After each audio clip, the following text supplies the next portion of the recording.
민수기 9장.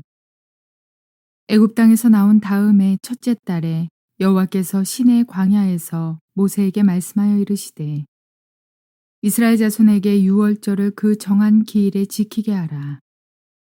그 정한 기일 곧 이달 14째 날 해질 때에는 너희는 그것을 지키되 그 모든 율례와 그 모든 규례대로 지킬지니라.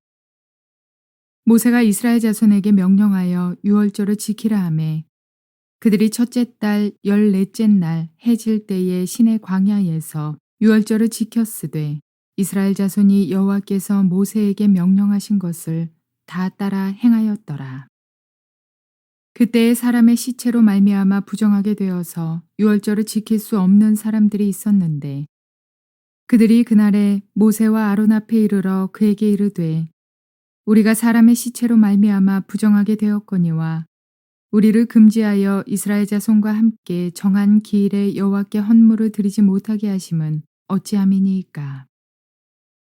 모세가 그들에게 이르되 기다리라. 여호와께서 너희에게 대하여 어떻게 명령하시는지 내가 들으리라. 여호와께서 모세에게 말씀하여 이르시되 이스라엘 자손에게 말하여 이르라. 너희나 너희 후손 중에 시체로 말미암아 부정하게 되든지 먼 여행 중에 있다 할지라도 다 여호와 앞에 마땅히 유월절을 지키되 둘째 달 14째 날 해질 때에 그것을 지켜서 어린 양의 무교병과 쓴 나물을 아울러 먹을 것이요 아침까지 그것을 조금도 남겨두지 말며 그 뼈를 하나도 꺾지 말아서 유월절 모든 율례대로 지킬 것이니라.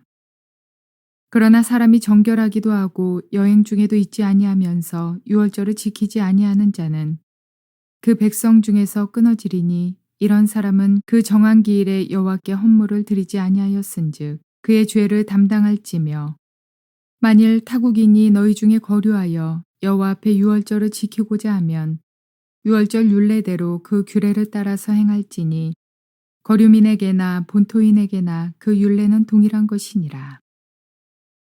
성막을 세운 날에 구름이 성막 곧 증거의 성막을 덮었고 저녁이 되면 성막 위에 불 모양 같은 것이 나타나서 아침까지 이르렀으되 항상 그러하여 낮에는 구름이 그것을 덮었고 밤이면 불 모양이 있었는데 구름이 성막에서 떠오르는 때에는 이스라엘 자손이 곧 행진하였고 구름이 머무는 곳에 이스라엘 자손이 진을 쳤으니 이스라엘 자손이 여호와의 명령을 따라 행진하였고 여호와의 명령을 따라 진을 쳤으며 구름이 성막 위에 머무는 동안에는 그들이 진영에 머물렀고 구름이 성막 위에 머무는 날이 오렐 때에는 이스라엘 자손이 여호와의 명령을 지켜 행진하지 아니하였으며 혹시 구름이 성막 위에 머무는 날이 적을 때에도 그들이 다만 여호와의 명령을 따라 진영에 머물고 여호와의 명령을 따라 행진하였으며 혹시 구름이 저녁부터 아침까지 있다가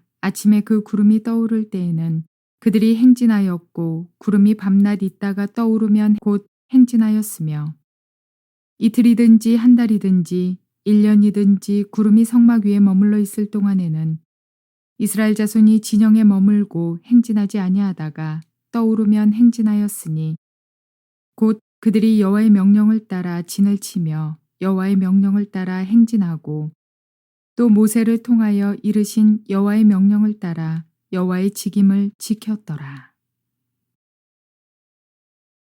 자, 이제 민수기 9장으로 넘어갑니다. 9장 말씀을 통해서 광야 교회의 정체성, 유월절 신앙과 성령 신앙이라는 제목으로 말씀을 우리가 배우도록 하겠습니다.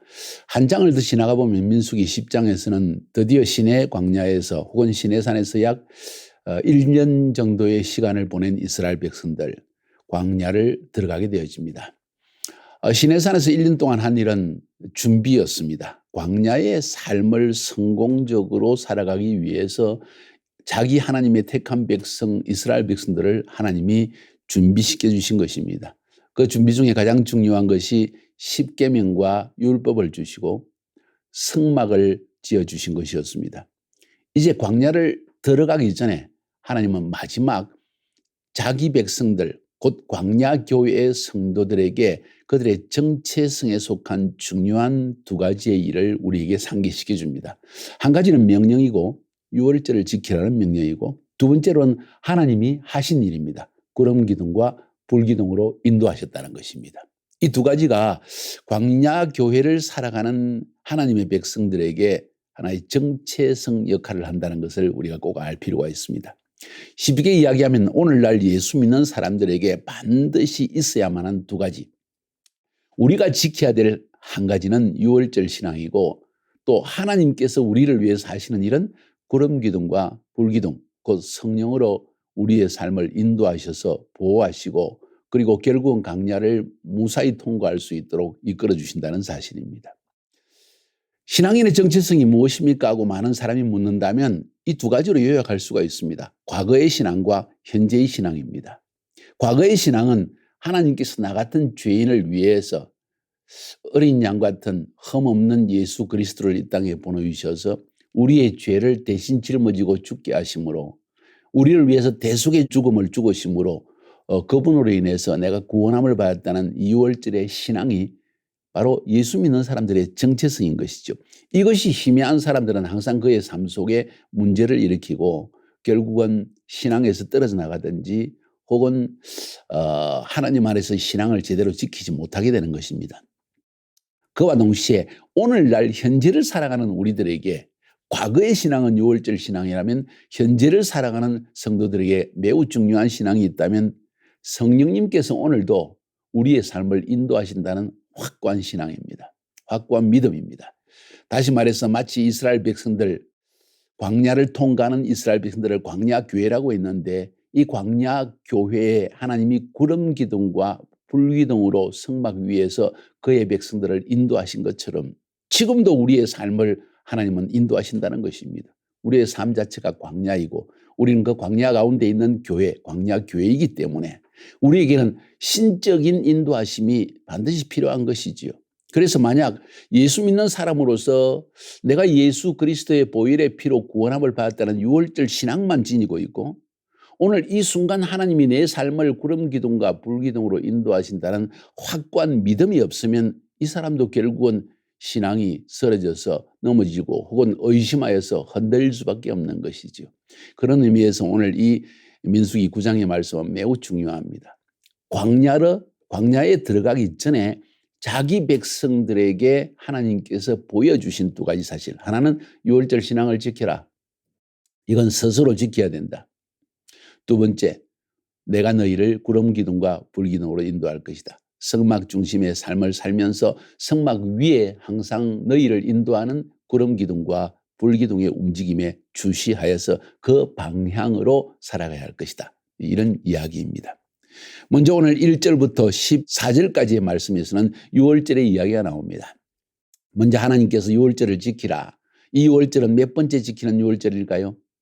출애굽할 때 첫 번째 해, 첫 번째 달 14일, 이산월 14일 저녁 때 해질 때 유월절을 지켰습니다. 그 유월절 행사로 말미암아 그들은 장자의 재앙에서 구원함을 받았고 어린 양의 피로 구원받는 은혜와 능력과 구원을 체험했습니다. 이제 1년의 기간을 거의 시내산에서 보내고 나서 하나님께서 둘째 해 첫 번째 달에 말씀하시기를 14일 저녁 때 유월절을 지키라. 두 번째 유월절이지요. 왜 하나님께서 이렇게 명하셨을까요? 유월절이 왔기 때문입니다. 하고 쉽게 생각할 수 있지만 그것보다는 광야를 들어가는 너희들에게 가장 중요한 것이 무엇인 줄 아느냐? 유월절 신앙이라는 것이죠. 그래서 이스라엘 백성들은 순종하여서 유월절 신앙을 지키게 되어집니다. 그런데 놀라운 사실은 성경에 기록된 유월절에 대한 기록을 보면 첫 번째 유월절 출애굽기 12장 때 지켰고 두 번째 유월절 민수기 9장 오늘 본문에서 시내산을 떠나기 전에 그들이 지켰고 그 다음 세 번째는 가나안을 들어간 직후에 여호수아가 유월절을 지켰다는 이야기가 여호수아서 5장에 나옵니다. 그러고 나서는 심지어 다윗 솔로몬의 시대를 지나가면서도 유월절을 지켰다는 기록이 없습니다. 놀라운 사실입니다. 어떻게 가장 기본적인 그들의 이스라엘 백성들의 출발점이라고 할 수 있는 유월절, 이스라엘 아브라함의 후손들이 이스라엘이라는 민족적 정체성을 가진 것이 유월절이고 시내산에서 그 정체성이 완전히 뿌리 내려졌고 하나님의 백성이 되어졌는데 그 중요한 사건을 잊어버렸을까요? 사람은 이처럼 오늘 우리의 삶 속에 적응을 하다 보면은 과거에 하나님께서 나에게 행하신 엄청난 구원의 역사, 영적 진리도 쉽게 잊어버릴 수 있다는 것이지요. 형식적으로 주일 예배 참석하고 형식적으로 교회에 순종하고 섬기기만 하면 혹은 11조 내기만 하면 내 신앙이 다 된 걸로 착각하는데 11조보다 중요한 것, 주일 성수보다 중요한 것은 그 핵심이 되어지는 하나님이 나 같은 죄인을 어린 양의 보혈의 피로 흠없는 예수 그리스도의 보혈의 피로 구원하여 주셨다는 2월절의 사건을 기억하는 것입니다. 여러분은 언제 구원받았습니까? 대부분의 사람들이 구원받은 날짜를 알고 있고 모태신앙의 경우에는 내가 언제 믿은지 모르지만 예수가 나의 구원자임을 믿었습니다. 좋습니다. 중요한 사실은 예수가 내 구주라는 사실을 믿는 믿음이 여러분 속에 있습니까? 그 믿음을 지키라는 이야기지요. 근데 가나안 땅을 들어간 여호수아 때 유월절을 지키고 그 이후에 한 번도 지켰다는 기록이 안 나옵니다. 한참 뒤로 가서 히스기야 왕 때 유월절을 지킵니다. 역대하 30장에 나옵니다. 그 다음 요시야 왕 때 유월절을 지킵니다. 역대하 35장에 나옵니다. 쉽게 이야기해서 이스라엘 백성들은 다윗, 솔로몬, 여로보암 이 모든 왕들을 지나가면서도 유월절을 안 지켰다는 거예요. 신기한 일 아닙니까? 그들의 정체성에 속한 것이고 민족의 정체성이 형성된 것이 유월절인데 그것을 지키지 않고 지나갔다는 거예요. 이처럼 인간의 마음은 간사한 것입니다. 구원받은 감격은 감격이고 지금 나의 삶은 삶인 것이지요. 혹시 여러분 그러지 않습니까? 이것이 바로 형식적 신앙의 출발점입니다. 이러기 때문에 교회가 전통성에 빠지게 되어지고 그 안에 신선함 혹은 하나님을 위해 살겠다는 하나님에 대한 감사의 야성이 와일드 스피리트가 사라진다는 것이죠. 유월절 신앙. 그래서 우리는 초신자가 여러분의 셀 모임에 가정교회에 올 때마다 꼭 여러분이 계속해서 들려주고 간증해야 될 이야기가 나는 이렇게 구원을 받았다는 이 간증이 꼭 필요한 것입니다. 내가 기도해서 응답받고 축복받고 치유받았다는 간증보다 더 중요한 것이 나는 이렇게 구원받는 은혜를 경험하였다. 그 이후에 내 삶이 변화되었다는 간증이 참 중요하다는 것입니다. 이렇게 히스기야 왕, 요시야 왕 때 유월절을 지키고 그 뒤에 바벨론에서 돌아온 이후에 스가랴서 6장에 보면 유월절을 지켰다는 기록이 나옵니다. 한참 두들겨 맞고 나서 정신 차리고 나서 그 다음에 행한 것이 다시 유월절 신앙으로 돌아왔다는 것이죠. 예수님은 유월절을 항상 지키셨다는 것을 성경은 우리에게 사복음서를 통해서 기록하고 있고 바로 그 유월절의 어린 양으로서 자신을 그대로 예언의 성취를 위해서 십자가 위에 드린 것입니다. 유월절 신앙 굉장히 중요한 것이죠. 그러면서 오늘 본문에 6절부터 14절까지 보면 유월절의 중요성에 대한 한 가지 사건의 기록이 나옵니다. 유월절 때 시체를 만져서 부정하게 된 사람들이 유월절을 못 지켰습니다. 왜냐하면 사람들 앞에 나타나면 안 되고 자기 몸을 격리시켜야 됐기 때문입니다. 자, 그러다 보니까 이 사람들이 우리도 유월절을 좀 지키게 해달라. 우리에게 이 유월절의 신앙이 얼마나 중요한데 그 구원의 은혜를 우리는 하나님께 감사하고 감격하며 기억하기를 원한다. 그래서 모세가 너희들 부정한데 내가 여호와께 물어보겠다. 그래서 여호와께 물어봤더니 하나님께서 이렇게 말씀하십니다. 시체로 인해서 몸이 부정하여졌든지 혹은 유월절 기간 중에 여행을 하기 때문에 성전에 와서 유월절을 지킬 수 없는 사람들도 반드시 유월절은 지켜야 된다. 다시 말해서 유월절에 대한 규정은 모든 성경에 나와 있는 어떤 계명보다도 가장 먼저 지켜야 될 계명이다 하는 사실을 주님 말씀하십니다. 그러면서 그달에 둘째 해 첫째 달 14일에 유월절을 못 지켰기 때문에 그들을 위해서 한 달 뒤에 유월절을 지키도록 하여라. 다시 말해서 그들에게 유월절을 다시 지킬 수 있는 은혜를 주셨다는 것입니다. 그런데 만약에 몸이 부정하지도 않고 여행도 하지 않는 중인데도 불구하고 하나님의 성전에 나와서 유월절을 지키는 이 일을 행하지 않았다면 이 사람은 백성 중에 끊어질 것이다. 다시 말해서 유월절 신앙이 없으면 하나님 백성이 아니라는 거죠. 유월절 신앙이 다시 말해서 하나님 백성된 영원한 천국에 간다는 바로 그 신앙의 정체성이요 뿌리라는 것입니다. 얼마나 중요한 이야기인지 모릅니다.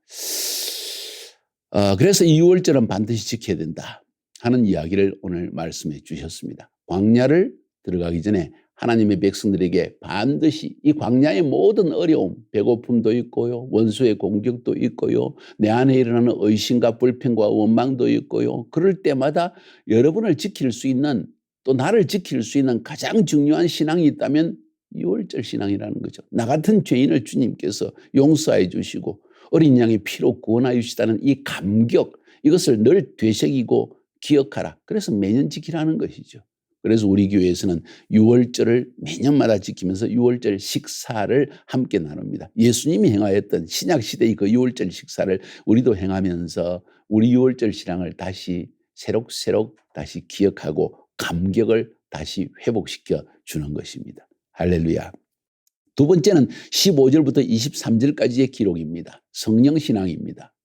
광야를 통과하는 이스라엘 백성들에게 매우 중요한 두 번째 신앙은 현재적 신앙. 다시 말해서 지금도 하나님은 성막 위에서 구름 기둥과 불 기둥으로 우리의 삶을 인도하신다는 그 신앙입니다. 오늘 성경에 보니까 성막을 세운 날에 구름이 성막 곧 정거막을 덮었고 저녁이 되면 성막 위에 불 모양 같은 게 나타나서 아침까지 이르렀으되 항상 그러하여 낮에는 구름이 그것을 덮었고 밤이면 불 모양이 있었는데 구름이 성막에서 떠오르는 때는 이스라엘 자손이 행진하였고 구름이 머무는 곳에 이스라엘 백성이 진을 쳤다 했습니다.